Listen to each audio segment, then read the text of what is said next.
అందరికీ నమస్కారం. అందాల లోగిలికి స్వాగతం. ఈరోజు కథ తీరని రుణం తీరిపోయిందా. రచించిన వారు శ్రీమతి తాటికోల పద్మావతి గారు. ఇక కథను వినేద్దామా.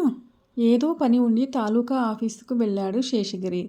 10 ఏళ్ల తర్వాత అక్కడికి వెళ్ళడం మళ్ళీ ఇదే.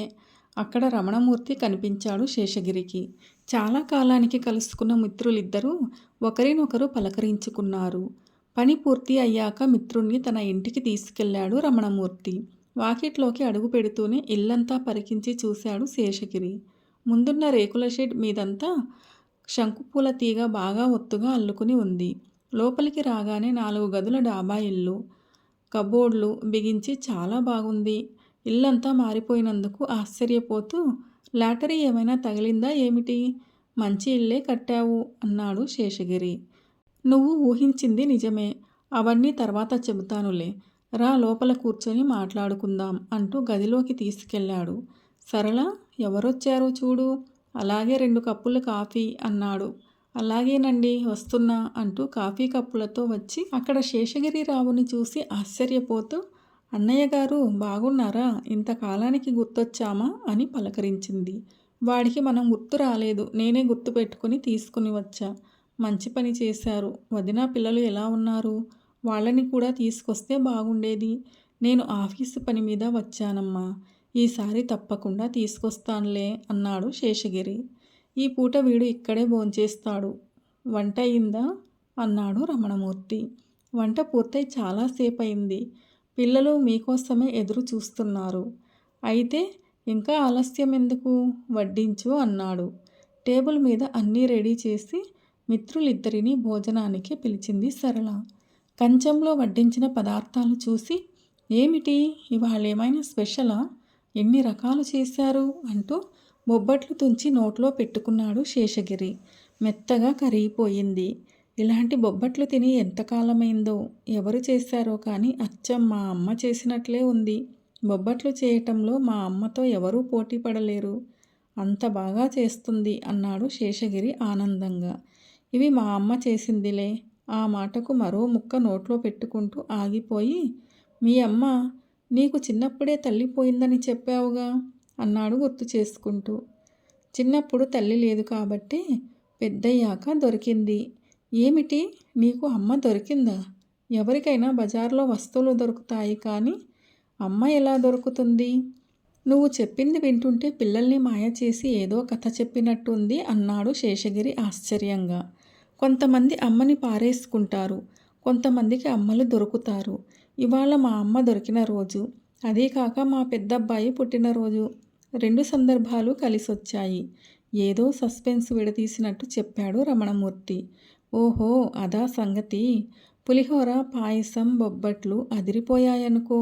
ఇవి తింటుంటే మా అమ్మే గుర్తుకొస్తోంది. ఎక్కడ ఉందో ఏమైపోయిందో. అసలు బతికి ఉందో లేదో తెలియదు. ఈ వంటలన్నీ చూస్తుంటే అచ్చం మా అమ్మ చేసిన వంటల్లాగే ఉన్నాయి అంటూ ఎంతో ఆనందపడుతూ తిన్నాడు శేషగిరి. మళ్ళీ తనే, ఇన్ని గొప్ప వంటకాలు చేసిన మీ అమ్మను చూడాల్సిందే ఒకసారి అన్నాడు. దానిదేముంది, తప్పకుండా. ఇంతకీ మీ అమ్మగారు ఎలా ఉన్నారు శేషగిరి? ఇంతసేపు అడగటం మర్చిపోయాను. రమణమూర్తి ప్రశ్నకు గతుక్కుమన్నాడు మిత్రుడు. భోజనం మధ్యలో పొరపోయింది. కొంచెం మంచినీళ్లు తాగి, అంత అదృష్టం నాకు లేదురా, ఈ మధ్యనే పోయింది గద్గద స్వరంతో చెప్పాడు. ఓ, ఐఆమ్ సారీ. ఈ వంటలన్నీ మీ అమ్మే చేసిందనుకో. తృప్తిగా భోంచేయి అంటూ మిత్రుణ్ణి సముదాయించాడు రమణమూర్తి. భోజనాలు పూర్తి అయ్యాక ఇద్దరూ ముచ్చట్లాడుకుందామని లోపలి గదిలోకి వెళ్ళారు. ఇప్పుడు చెప్పరా, తర్వాత చెబుతానన్నావు ఇందాక. ఏమిటి ఆ విశేషాలు? నేను ఈనాడు ఇలా ఉండడానికి కారణం మా అమ్మ. నా ఆస్తంతా కోర్టు తగాదాల్లో ఉండిపోయింది. అన్నదమ్ములెవరూ పట్టించుకోలేదు. భార్య, 2 పిల్లలు. చాలని జీతంతో పోషణ భారమైపోయింది. వేడినీళ్ళకి చన్నీళ్లు తోడన్నట్టు సరళ కూడా స్కూల్లో టీచర్గా చేరింది.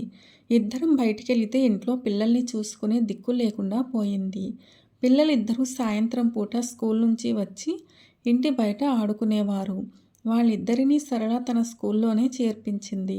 4 ఏళ్ల క్రితం బాబు పుట్టినరోజు నాడు పండ్లు పంచిపెడదామని మాకు దగ్గరలో ఉన్న వృద్ధాశ్రమానికి వెళ్ళాం. అక్కడందరూ కొడుకులు వదిలేసిన తల్లిదండ్రులు అనాథలే ఉంటారు. విజిటర్స్ వచ్చారంటే తమందరి కోసం వాళ్ళకేమైనా తెస్తారని ఆశగా ఎదురుచూస్తూ ఉంటారు ఆ వృద్ధులు. అందరికీ పండ్లు పంచిపెట్టి తిరిగి వెళ్ళిపోతుంటే ఒక పెద్ద మనిషి ఒక ఆమెని వెంటబెట్టుకుని వస్తూ మమ్మల్ని చూసి ఆగి, మీరు వృద్ధాశ్రమంలో నుంచి వస్తున్నారనుకుంటాను. ఈమెను కూడా కాస్త అందులో చేర్పించి పుణ్యం కట్టుకోండి అన్నాడు. రాజమండ్రిలో కనిపించింది. గోదావరిలో దూకబోతుంటే రక్షించి వెంటబెట్టుకుని ఇక్కడికి తీసుకొచ్చాను అంటూ చెప్పుకొచ్చాడు. ఆమెని చూడగానే ఆశ్రమానికి తీసుకెళ్ళి వదలాలనిపించలేదు. ఏదో అనారోగ్యం వల్ల కాస్త నీరసంగా ఉంది.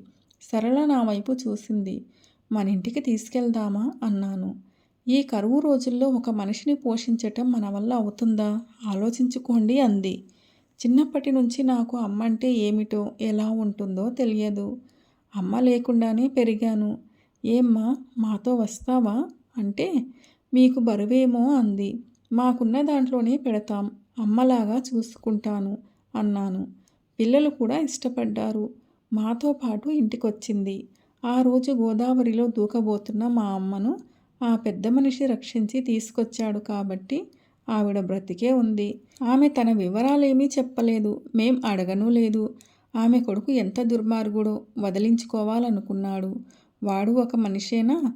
వాడికి పుట్టకథలుండవు. తనకు తల్లి దొరికిన వైనాన్ని వివరించి చెబుతూ ఆవేశపడ్డాడు రమణమూర్తి.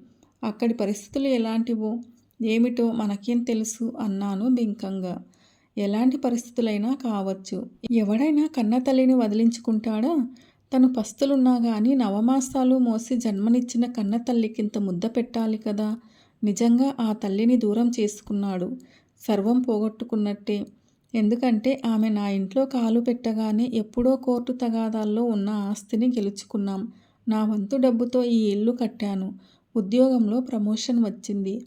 ఆమె అంటే పిల్లలకి ఎంతో ప్రాణం చెబుతూ మురిసిపోయాడు రమణమూర్తి. పోనీలేరా, అదృష్టానికైనా దురదృష్టానికైనా ఎవరో ఒకరు కారణమవుతారు. నిజంగా నువ్వు అదృష్టవంతుడివి. నీ మాటలు వింటుంటే మీ అమ్మను చూడాలనుందిరా. ఆ దేవతకు నమస్కరించాలనుంది. దానికేం భాగ్యం, రా చూద్దువు గాని అంటూ కామాక్షమ్మ గదిలోకి తీసుకెళ్లాడు రమణమూర్తి. అత్తయ్యగారు ఇంతకు ముందే గుడికి వెళ్ళారు. ఇవాళ ఏదో కళ్యాణం జరుగుతోందిట. అదంతా పూర్తయ్యాక తీర్థప్రసాదాలు తీసుకున్నాక గాని రానన్నారు చెప్పింది సరళ. అయ్యో నిరాశగా వెనదిరుగుబోతూ మంచం పక్కనే స్టూలు మీదున్న భగవద్గీత పుస్తకం చూసి నిశ్చేష్టుడైపోయాడు శేషగిరి. పుస్తకం చేతిలోకి తీసుకుని చూశాడు. తన తండ్రి మరణించిన తేదీ, ఆయన ఫోటో పుస్తకంలో ఉన్నాయి. ఈ పుస్తకం ఎక్కడికెలా వచ్చింది? వణుకుతున్న స్వరంతో అడిగాడు శేషగిరి. ఆ పుస్తకం ఎప్పుడూ అమ్మ దగ్గరే ఉంటుంది. ప్రతిరోజు స్నానం చేశాక రోజుకో శ్లోకం చదువుకోవటం అమ్మకు అలవాటు. శేషగిరి మనసులో భయసందేహాలు మొదలయ్యాయి. తన తల్లి పోయిందని అందరికీ చెబుతాడు గాని ఆమె ఎలా పోయిందో ఏమైపోయిందో మాత్రం చెప్పడు. ఒకవేళ తన భార్య ఆశ్రమంలో చేర్పిస్తానని తీసుకెళ్ళి ఇంకెక్కడికైనా వదిలేసిందా? లేకపోతే ఆశ్రమం వదిలి ఆత్మహత్యాయత్నం చేస్తున్నప్పుడు ఆ పెద్ద మనిషి రక్షించి వీళ్లకు అప్పగించాడా? భోజనం చేస్తుంటే ఆ వంటకాలు వండిన నైపుణ్యం అమ్మ చేసినట్టుగానే అనిపించింది. కొంపదీసి ఇక్కడున్నది మా అమ్మేనేమో. అమ్మ వచ్చే వరకు ఉండాలి. కానీ అమ్మని చూడాలంటే ధైర్యం చాలటం లేదు. ఈమె తన తల్లేనని తెలిస్తే ఈ రమణమూర్తి ఎలా రియాక్ట్ అవుతాడు? తనని పశువు కన్నా హీనంగా చూడడు. స్నేహితుడి దృష్టిలో దుర్మార్గుడైపోతాను. ఆలోచనలతో సతమతమైపోతున్నాడు శేషగిరి. ఏమిటి ఆలోచిస్తున్నావు? అమ్మని చూడలేకపోయావనా? ఎలాగూ వచ్చావుగా, సాయంత్రం వరకు ఉండి అమ్మని చూసి వెళ్ళవచ్చు. లేదు నాకు చాలా అర్జెంట్ పనుంది. లేకపోతే ఉండేవాడినే. మీ అమ్మని నీ దగ్గరే ఉంటుందిగా. మళ్ళీ వచ్చినప్పుడు తప్పకుండా చూస్తానులే అన్నాడు. ఆ భగవద్గీత పుస్తకం కలిగించిన కలవరపాటు శేషగిరిని అక్కడ ఒక్క క్షణం కూడా నిలవనీయకుండా చేసింది. వస్తాన్రా, సారీ ఏమీ అనుకోకు అంటూ కంగారుగా బయటపడ్డాడు. దేవుడే లేడనే మనిషున్నాడు, అమ్మే లేడనేవాడు అసలే లేడు. తల్లి ప్రేమ నోచుకున్న కొడుకే కొడుకు, ఆ తల్లి సేవ చేసుకునే బ్రతుకే బ్రతుకు అంటూ తల్లిపాట రాసిన మహానుభావుడు దాశరథిని తలుచుకున్నాడు శేషగిరి. కృష్ణుణ్ణి తన కడుపున కనకపోయినా ఒక కన్న తల్లి కన్నా ఎక్కువగా ప్రేమించింది యశోద. కౌరవులు దుర్మార్గులైన గాంధారి సహించింది. ఆ ఆలోచనలతోనే ఇంటికి చేరుకున్నాడు శేషగిరి. భార్య ఊరు వెళ్తున్నట్లు ఫోన్ చేసి చెప్పింది. పిల్లల్ని కూడా తీసుకెళ్ళింది. ఒంటరితనం, నిశ్శబ్దం, మనసు బరువెక్కిపోయింది శేషగిరికి. ఒక్కచోట నిలబడలేక, కూర్చోలేక పచార్లు చేస్తున్నాడు. ఇన్నాళ్లకి కన్న తల్లికి ఆచూకీ తెలిసింది. తల్లి బతికే ఉందన్న నిజం తెలిసాక తనకు సంతోషమా, లేక తనకు అక్కర్లేదనుకుని వదిలించుకున్న ఆనందంలో తన తల్లిని మరొకరికి తల్లిగా చూసి సహించలేనితనమా? ఇన్నాళ్ళు ఆశ్రమంలోనే ఉంటుందనుకున్నాడు. లేకపోతే ఆ తర్వాత ఊహించటం కష్టంగా అనిపించింది. కొడుకైనా కూతురైనా ఆమెకు తనొక్కడే. శేషగిరి ఆత్మ దహించుకుపోతోంది. అంతరాత్మ అతడిని నిలదీసి ప్రశ్నిస్తోంది. నిన్ను నీ పిల్లలు ఇలాగే చూస్తే ఎలా ఉంటుంది? తను భరించగలడా? బ్రతకగలడా? అందరు కొడుకులు తనలానే ఇలానే చేస్తారా? చెయ్యరు. ఎందుకంటే వాళ్ళు మానవత్వం ఉన్నవాళ్ళు. తను మాత్రం అజ్ఞానంలో పడి కొట్టుకుపోతున్నాడు. భార్య మాటలకు తలవంచిన విధేయుడు. నిజం తెలిస్తే సమాజం తనని చీదరించుకుంటుంది, అసహ్యించుకుంటుంది. భార్య ఊరెళ్ళింది. కనీసం మంచినీళ్ళిచ్చే దిక్కు లేదు. అమ్మ ఉంటే అదొక ఆనందం. తిన్నావా లేదా అని అమ్మ కడుపు తడిమి చూస్తుంది, భార్య జేబులు తడిమి చూస్తుంది అని పెద్దలు అనుభవం రంగరించి చెప్పారు. చిన్నప్పటి శ్రావణ్ కుమార్ కథ గుర్తుకొచ్చింది శేషగిరికి. తల్లిదండ్రుల్ని గంపల్లో కూర్చోబెట్టుకుని కావడిలో మోస్తూ పుణ్యక్షేత్రాలన్నీ తిరిగాడు. భార్యని, పిల్లల్ని వెంటనే రమ్మనమని ఫోన్ చేశాడు శేషగిరి. ఎన్నడూ లేనిది వెంటనే ఎందుకు రమ్మంటున్నారు? ఒకవేళ ఆరోగ్యం బాగాలేదేమో అని పిల్లల్ని తీసుకుని ఇంటికి తిరిగి వచ్చింది భార్య రాగిణి. 2 రోజుల్లోనే దిగులు పడ్డాడు శేషగిరి. ముఖం పీక్కుపోయింది. లంకణాలు చేసిన మనిషిలా ఉన్నాడు. ఏమైందండి? ఎందుకలా ఉన్నారు? నేను ఊరు వెళ్ళిన రోజు కూడా బాగానే ఉన్నారుగా? ఆదుర్దాగా అడిగింది భార్య. నిన్నటికి ఈ రోజుకి తేడా ఉన్నట్లే, నిన్న చూసిన దానికి ఇవాళ చూసిన దానికి తేడా ఉంటుందిగా? ఏమిటో కొత్తగా మాట్లాడుతున్నారు. కొత్త కొత్త విషయాలు తెలిస్తే మాటలు కూడా కొత్తగానే ఉంటాయి. భర్తలో ఏదో మార్పు గమనించింది రాగిణి. మా అమ్మని ఏ ఆశ్రమంలో చేర్పించావు? ఇప్పటికైనా నిజం చెప్పు గద్దించాడు శేషగిరి. ఇందులో అబద్ధం ఏముంది? నిజమే చెప్పాను. రాజమండ్రి ఆశ్రమంలో చేర్పించానని చెప్పానుగా. కాదు, నువ్వు నా దగ్గరేదో దాస్తున్నావు. నువ్వసలు ఆశ్రమానికే తీసుకెళ్ళలేదు. ఆశ్రమంలో చేర్పిస్తే అక్కడుండక ఏమైపోతుంది? 4 ఏళ్ల తర్వాత మీ అమ్మ గుర్తుకొచ్చిందా? ఏమో, ఎక్కడుందో నాకేం తెలుసు? చేసిందంతా నువ్వే, నీకే తెలుసు. నువ్వు నిజం చెప్పకపోతే ఏం జరుగుతుందో నాకే తెలీదు. ఏంటి, బెదిరిస్తున్నారా? మీ అమ్మ కోసం నన్ను నిలదీస్తారా? నిలదీయటం కాదు, భార్యవని కూడా చూడను. చంపి పాతరేస్తాను. తర్వాత మీరు సుఖంగా ఉంటారనుకుంటున్నారా? ఇంకా సుఖమెక్కడ? ఇంట్లో నరకం సృష్టించావు. ఇంతకీ అమ్మ ఎక్కడ ఉందో వెతకాలి. నాకేం తెలీదు. బతికే ఉన్నదో చచ్చిందో. ఛీ, దుర్మార్గురాల. ముదిమి వయస్సులో ఆమె ఇల్లు విడిచి వెళ్ళింది. ఎక్కడుందో ఏమైందో. అమ్మ దొరికే వరకు వెతుకుతూనే ఉంటా అంటూ కట్టలు తెంచుకున్న ఆగ్రహంతో కారు తీసుకుని బయలుదేరాడు శేషగిరి. కనిపించిన ఆశ్రమానికల్లా ఫోటో చూపించి అడుగుతున్నాడు. అటువంటి వాళ్ళు ఇక్కడ ఎవరూ లేరని చెప్పారు. ఆ రోజు జరిగిన సంఘటన గుర్తుకొచ్చింది. భార్యాభర్తలిద్దరూ కామాక్షమ్మ విషయంలో గొడవపడ్డారు. ఆ మధ్య ఎందుకో బాగా దగ్గు వచ్చింది కామాక్షమ్మకి. మందులు వాడినా తగ్గలేదు. అదే టీబీ వచ్చిందని సృష్టించింది రాగిణి. ఈ రోగిష్టిది ఇంట్లో ఉండడానికి వీల్లేదు. ఏదైనా ఆశ్రమంలో చేర్పించండి. లేకపోతే ఆ వ్యాధి మనకు, పిల్లలకు కూడా అంటుకుంటుంది అని గొడవ చేసింది రాగిణి. మందులు వాడితే నయమైపోతుందని డాక్టర్లు చెప్పారు కదా. ఇంకా భయం దేనికి? ఈ రోజుల్లో ఎలాంటి జబ్బులకైనా మంచి మందులున్నాయి. అది మీ అపోహ. ఆ జబ్బు మళ్ళీ మళ్ళీ తిరగబెడుతూనే ఉంటుంది. అమ్మ దృష్టిలో, సమాజం దృష్టిలో నన్ను చెడ్డవాడిగా చేస్తావా? మరేం పర్లేదు. మీ అమ్మను చూస్తుంటేనే నాకు అసహ్యం వేస్తుంది. ఎప్పుడూ తగ్గుతూ రోగిష్టి దానిలాగా కనబడుతోంది. ఆమె తిన్న కంచం, గ్లాసు, పక్కబట్టలు అన్నీ వేరుగా ఉండాలి. ఓ మూలన పడి ఉండక ఇల్లంతా తిరుగుతుంది. సేవలు చేయలేక చస్తున్నాం. నేను కూడా ఉద్యోగంలో చేరితే ఆమెనెవరు చూస్తారు? ఎక్కడో ఆశ్రమం ఉందిట, అక్కడ చేర్పిద్దాం. మా అమ్మకి నేనే సేవలు చేస్తాలే, ఎక్కడికి పంపించవద్దు. తల్లిని వెళ్ళగొట్టాడన్న చెడ్డ పేరు వస్తుంది. మీకు మీ అమ్మ కావాలో నేను కావాలో నిర్ణయించుకోండి. మీ అమ్మ ఇంట్లో ఉంటే నేను ఇక్కడ ఒక్క క్షణం కూడా ఉండను. నిర్ణయం మీదే ఆజ్ఞాపించింది రాగిణి. వాలిపోయే పొద్దులాంటిది అమ్మ. ఈ వయసులో ఆమెకు పలకరింపు కావాలి. వయసు పెరిగే కొద్దీ తరిగిపోయే ఆయువు. మలిసంధ్యలో ఒంటరిగా వదిలేసి వాళ్ల త్యాగాన్ని గుర్తించకుండా వట్టిపోయిన గోవును వంధ్యశాలకు తరలించినట్టు సంస్కారహీనంగా ప్రవర్తించటం మానవత్వం అనిపించుకోదు. మరోసారి ఆలోచించు అన్నాడు తను. రాగిణికి భర్త మాటలు చెవికెక్కలేదు. తల్లి కోసం ఖర్చు చేసే డబ్బు పిల్లల చదువులకు పనికొస్తుందని హితబోధ చేసింది. రాత్రికి కామాక్షమ్మకు నిద్ర పట్టలేదు. తన మూలంగా కొడుకు కాపురం కూలిపోయేట్టుంది. వాళ్ళిద్దరినీ విడదీసిన పాపం తనకెందుకు? వాళ్ళ మాటలన్నీ విన్నాక ఇంకా ఎందుకు బతికుండటం అనుకుంది. చీకటితోనే లేచి వడివడిగా రోడ్డు బాటన పట్టింది. ఆమెకి తెలియకుండానే అడుగులు రైల్వే స్టేషన్ వైపు నడిచాయి. రాజమండ్రి రైలు సిద్ధంగా ఉంది. టికెట్ లేకుండా ప్రయాణం చేయటం నేరం, కానీ తప్పలేదు కామాక్షమ్మకు. ఆ రోజు టీసీ రాకపోవటం ఆమె అదృష్టం.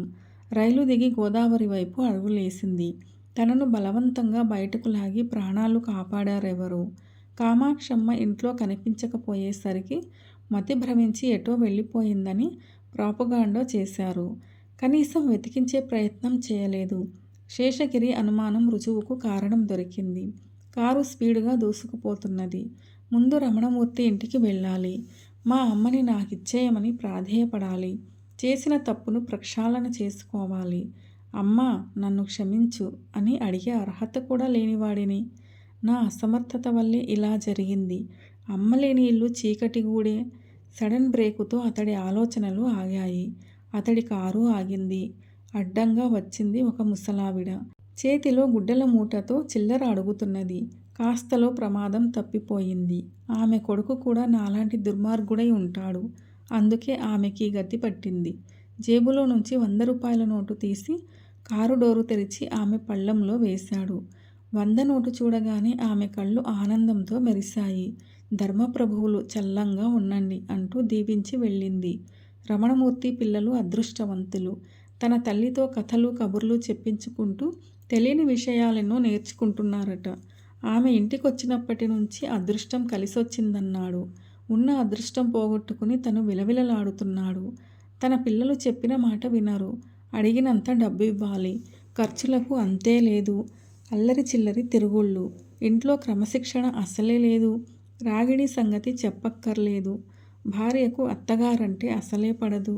ఆమె తన తల్లిదండ్రుల్ని గౌరవించుకున్నట్టు తన తల్లిని గౌరవించదు. ఈ విభేదాలు మనస్పర్ధలే మనుషుల్ని దూరం చేస్తున్నాయి. మునుపటి తరం వారే మనిషి జీవితాలకు, మానవ సంబంధాలకు సిసలైన సంపదలు.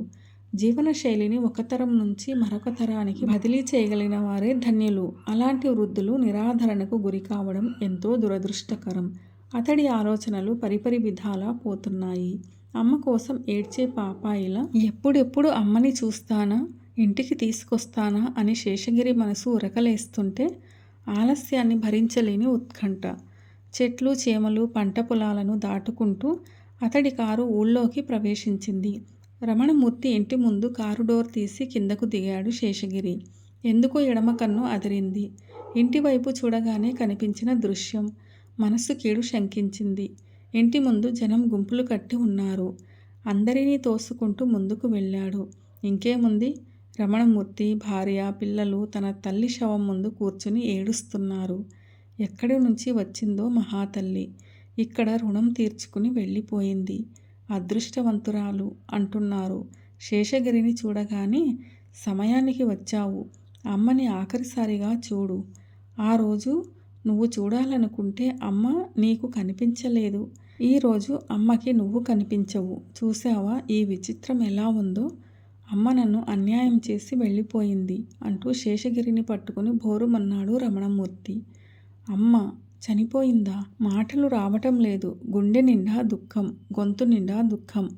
అమ్మా, ఎందుకు తొందరపడ్డావు? నిన్ను మన ఇంటికి తీసుకెళ్లాలని వచ్చాను. నాతో రావటం ఇష్టం లేక పైలోకానికి వెళ్ళిపోయావా? ఈ దుర్మార్గుడిని క్షమించలేవా?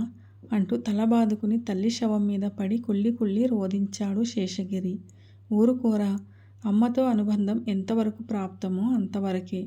అమ్మంటే ఏమిటో తెలిసి ప్రేమని పంచింది. ఇంతలోనే ఆ విధికి కన్ను కుట్టింది. అమ్మని కాశీ తీసుకువెళ్ళాలని ట్రైన్కి టికెట్లు కూడా బుక్ చేయించాను. ఇంతలో ఈ ఘోరం జరిగిపోయింది. కాలం మమ్మల్ని కలిపినట్లే కలిపి విడదీసింది. అమ్మలేని ఇల్లు బోసిపోయినట్లుగా ఈ లోకం కూడా చీకటిగా ఉంది అన్నాడు. ఆఖరి పయనానికి అంత్యక్రియలు ఏర్పాటు చేశారు. ఎలాగైనా అమ్మని ఇంటికి తీసుకెళ్లాలని వస్తే కాటికి మోసే పరిస్థితి వచ్చింది. మీ అమ్మని మోసే అదృష్టం నాకు ఇవ్వరా? అమ్మ రుణం ఎలాగైనా తీర్చుకుంటాను, కాదనకు అంటూ రమణమూర్తి చేతులు పట్టుకున్నాడు శేషగిరి. అమ్మ అందరికీ అమ్మే. ఆమెను కడసారి సాగనంపే అదృష్టం మన ఇద్దరికీ దక్కింది. ఇదిగో డబ్బు, కావలసినవన్నీ ఏర్పాటు చెయ్యి అంటూ శేషగిరి జేబులో నుంచి 50,000 తీసి ఇచ్చాడు. వద్దురా, అమ్మకి నేనే డబ్బు ఖర్చు పెడతాను. నా డబ్బే ఖర్చు పెడతాను. అమ్మ రుణం నేనే తీర్చుకోవాలి అన్నాడు రమణమూర్తి. అమ్మ నా దగ్గర ఉంటే నేనే రుణం తీర్చుకోవాలి. నీకు దొరికింది కాబట్టి నువ్వు అదృష్టవంతుడివి. నాకు ఆ అదృష్టం కావాలి. ఇద్దరం కలిసే రుణం తీర్చుకుందామని ఘనంగా వీడుకోలు పలికి మహాప్రస్థానానికి మోసుకెళ్లారు. కన్న తల్లి శవాన్ని భుజానికెత్తుకున్నాడు శేషగిరి. చితిమంటల చిటపటల్లో కాలిపోయింది అమ్మ దేహం. అమ్మా అని అరిచిన ఆలకించవేమమ్మా, ఆవేదన తీరు రోజు ఈ జన్మకి లేదా? పాట గొంతు దాటి పైకి రాలేదు. పంచుకున్న మమకారం ఒకరిది, తెంచుకున్న అనుబంధం మరొకరిది. రెండింటి మధ్య ఇమడలేక ఈ లోకమే విడిచిపోయినందుకు తీరని రుణం తీర్చుకున్నారు ఇద్దరు. అమ్మలేని జన్మ ఎందుకంటూ వృద్ధాశ్రమం వైపు కారు పోనిచ్చాడు శేషగిరి. అక్కడ అమ్మలాంటి వారు ఎవరైనా దొరుకుతారేమోనని. శ్రీమతి తాటికోల పద్మావతి గారు రచించిన తీరని రుణం తీరిపోయిందా కథ ఎలా అనిపించింది మీకు? నచ్చిందా? నచ్చినట్లయితే వీడియోను లైక్ చేయండి, మీ ప్రియమైన వారందరికీ షేర్ చేయండి. అలాగే మన ఛానల్ను సబ్స్క్రైబ్ చేసుకోవడం అస్సలు మర్చిపోవద్దు. వీడియోను చివరిదాకా చూసి కథను పూర్తిగా విన్నందుకు ధన్యవాదాలు. ఇలాంటి మరిన్ని మంచి కథల కోసం స్టే ట్యూన్. అందాల లోగిలి. See you all in another video. Till then, keep smiling and be happy. Special thanks to writer for this wonderful and amazing story.